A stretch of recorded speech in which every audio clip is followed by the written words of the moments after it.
बिस्मिल्लाहिर्रहमानिर्रहीम। मैं हूँ सरदार लतीफ़ खान और मेरे साथ मुझे सरदार लतीफ़ खान खुद। मुझे सरदार साहब बहुत बहुत शुक्रिया जी इनको टाइम देने का। सरदार साहब, ये जो हुआ है कल बिल शिल लाए गए हैं, तीनों बिल पास कर दिए गए हैं, क्या कहेंगे इस हवाले से? देखें, ये वो बिल पास किए गए हैं जो बिल्कुल जिसका आवाम के बेहतरी और बहबूद के साथ कोई ताल्लुक दूर दूर तक भी नहीं है। एक तो फौजी आर्मी तीनों जनरल्स की माशाल्लाह सरबराहान की मुद्दत मुलाजमत 3 साल से 5 साल की गई है। इसकी मंतक समझ नहीं आती है। 3 साल से 5 साल क्यों की है भाई? 50 साल कर दो या ता हयात कर दो। फिर अगर तसलसल ही रखना है तो फिर एक ही दफ़ा किस्सा मुकाओ ना। फिर ये क्यों करते हो?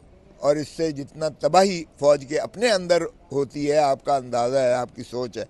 तरक्कियाँ रुक जाती हैं उनकी। वो जो है उनकी तवक्कुआत होती हैं कि मैं भी चीफ़ बनूंगा, आखिरी उम्र में जाकर वो उनकी सारी जो है पाश पाश हो जाती हैं। बहुत ज़्यादा इससे जो है ये उनका मोरेल जो है वो ख़त्म होता है और ये फ़ौज के लिए कभी ठीक नहीं होता है, बल्कि किसी इदारे के लिए ठीक नहीं होता है जब आप उनको एक्सटेंशन देते हो।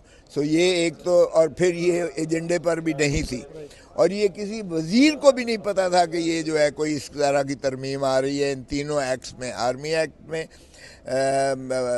एयरफोर्स एक्ट में और जो है नेवल एक्ट में ये कोई तरमीम आ रही है। किसी को नहीं पता था सिवाय ये कि पिंडी से ये आई है और सीधी की सीधी लैंड हुई है और ये इन्होंने अंगूठे लगाए हैं। ये क्या इस किस्म की गुलाम असेंबली को आप तवक्को करते हो कि इसकी कोई वक़्त है? फिर 90 दिन इन्होंने कर दिया कि जी 90 दिन तक आप डिटेंशन इश्तबाह पर कर सकते हो। किसी यानी शाइबे पे आप किसी को उठा के तो आप 90 दिन के अंदर कर सकते हो। जो इस मुल्क में हशर हो रहा है या बुनियादी हकूक़ का और शख्सी आज़ादी का जो कुछ हो रहा है, इंतज़ार पंजोते का देखें। अल्लाह माफ़ी दे जो कुछ जुल्म कर रहे हैं और इन्होंने उसको कानूनी मोहर लगा दी और एजेंसी जो है एंटी टेररिज्म एक्ट के तहत जिसको चाहे उठा कर ले गए, ले जाए इश्तबा पर। कोई मुकदमा भी नहीं है, कुछ नहीं है उसके ऊपर।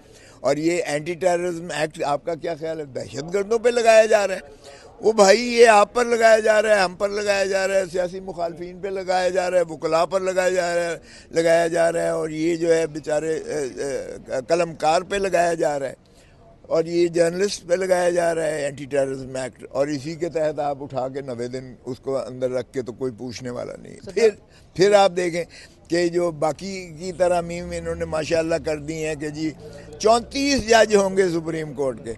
ओ भाई, 17 से 34, आपको पता है एक जज का 1 अरब रुपया उसके साथ जो है स्टाफ होता है, उसके साथ गाड़ियाँ होती हैं, उसके साथ कोठी मिलती है, माली होते हैं, उसकी जो है पैराफर्नीलिया यूटिलिटी बिल्स उसको फ्री होते हैं, सारा कुछ जो है उसको बिजली है, गैस है, उसका पानी है, हर चीज़ उसको मुफ्त मिलती है। तो वो 1 अरब के करीब एक जज, 17 अरब का आपने जो है कौम पर टीका लगा दिया। जो आप पहले ही भिखारी बन के आप लोगों से कशकोल का प्याला लेके IMF से जो है कर्जे पर चल रहे हो और 17 अरब का आपने दे दिया।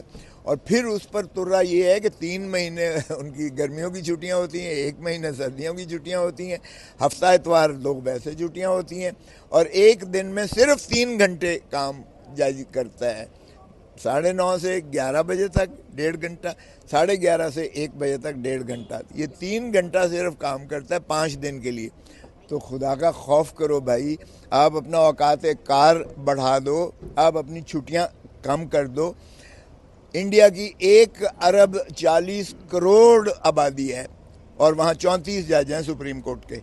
आपसे 6 गुना ज़्यादा बड़ा मुल्क, उसकी 34 जजेज हैं सुप्रीम कोर्ट के। आप इतनी अय्याशी कहाँ से कर सकते हो सिवाय इसके कि आपने इस अदालत को, इस इमारत को गिरा के अपने ज़ेर ताबे करना है, ग़ुलाम बनाना है, आपने कब्ज़ा करना है। आपने ऑलरेडी 26वीं तरमीम के ज़रिए आपने तैनातियाँ अपने हाथ में ले ली। तो इसका मतलब ये है कि जो है लेजिस्लेचर को मुनहदम कर दिया और